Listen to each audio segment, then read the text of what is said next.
Israel has bombed Damascus. Munitions rained down on one of the world's oldest cities as Israeli jets targeted the heart of Syria's military leadership.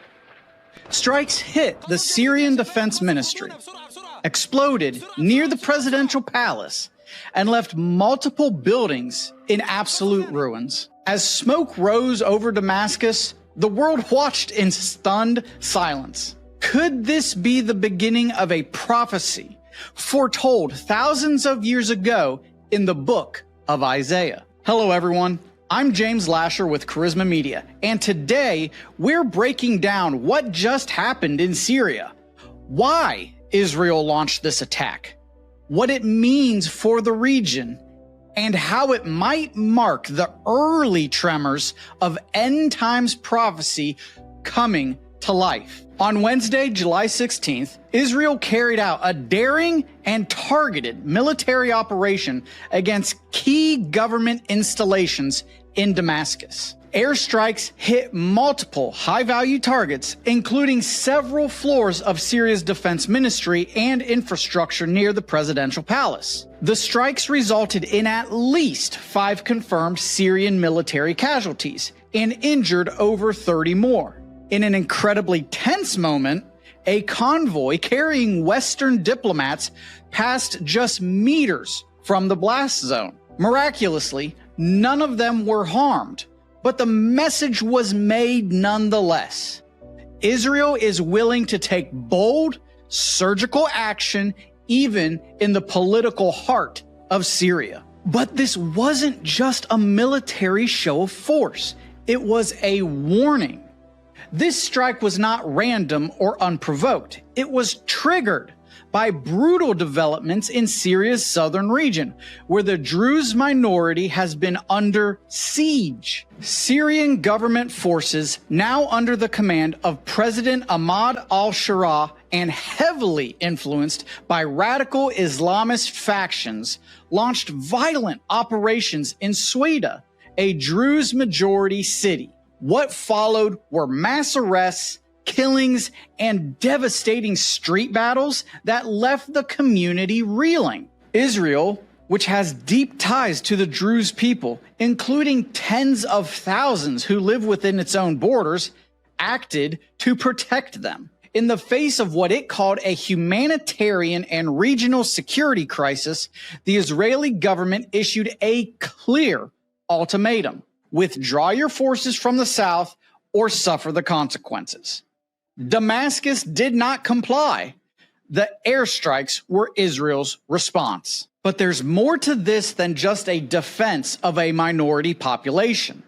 Israel views Syria's new regime as a serious and growing threat. With extremist ideologies now entrenched in the Syrian capital and Iranian-backed militias operating with increasing freedom, Israeli intelligence believes Damascus is becoming a launchpad for future aggression against the Jewish state and potentially against broader regional stability. Following the strikes, Syria condemned Israel's actions and accused it of trying to destabilize the government. Syrian President Sharaa vowed to continue protecting the Druze, even though his troops had just been bombing them days earlier. International reaction has been swift. Russia condemned the attack as a violation of sovereignty.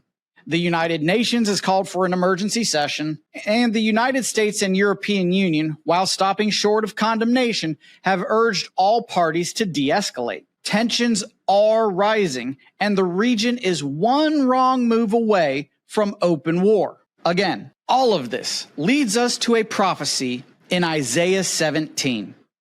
It tells of a day when Damascus will no longer be a city, but a heap of ruins. Think about that for just a moment. A city that has been continuously inhabited for over 4,000 years, one of the most ancient cities on earth, suddenly and utterly destroyed. While Damascus has suffered invasions and wars throughout history, it has never ceased to exist as a functioning city. But in light of these latest strikes and the deepening chaos inside Syria, it does beg the question if we are watching the early stages of this prophecy unfolding. And the warnings do not end there. In Ezekiel chapters 38 and 39, the Bible describes a war involving a coalition of nations that come against Israel in the last days. These include Persia, which is modern-day Iran, Gog and Magog, interpreted by many to be Russia, and Gomer and Togarmah, regions linked to modern-day Turkey. All three nations have a military and diplomatic presence in Syria.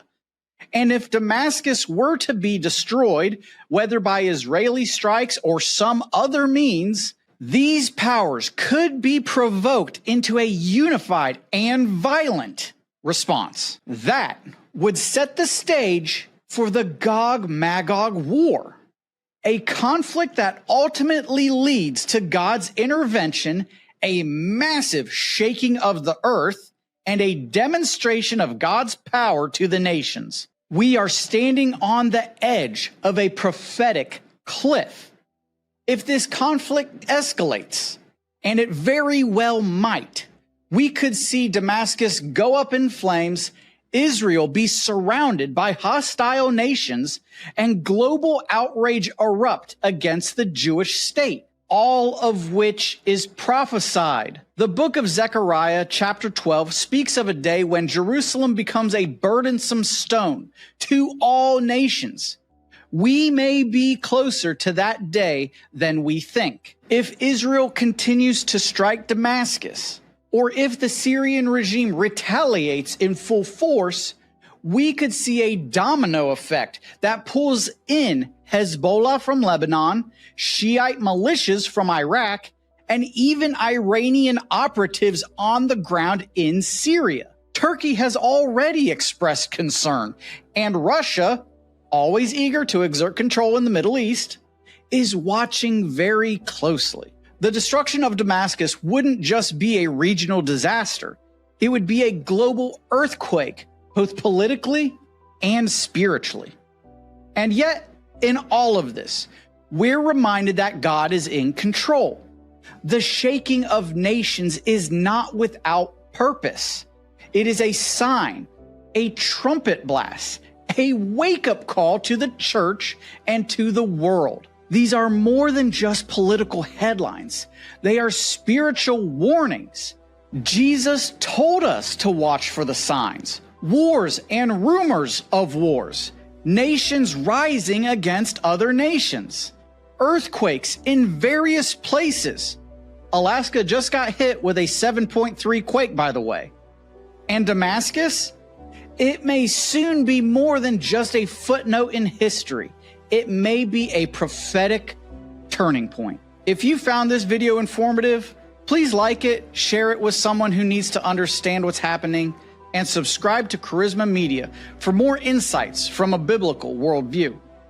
And don't forget, my new book, The Revelation of Jesus, is now available for pre-order on Amazon.com.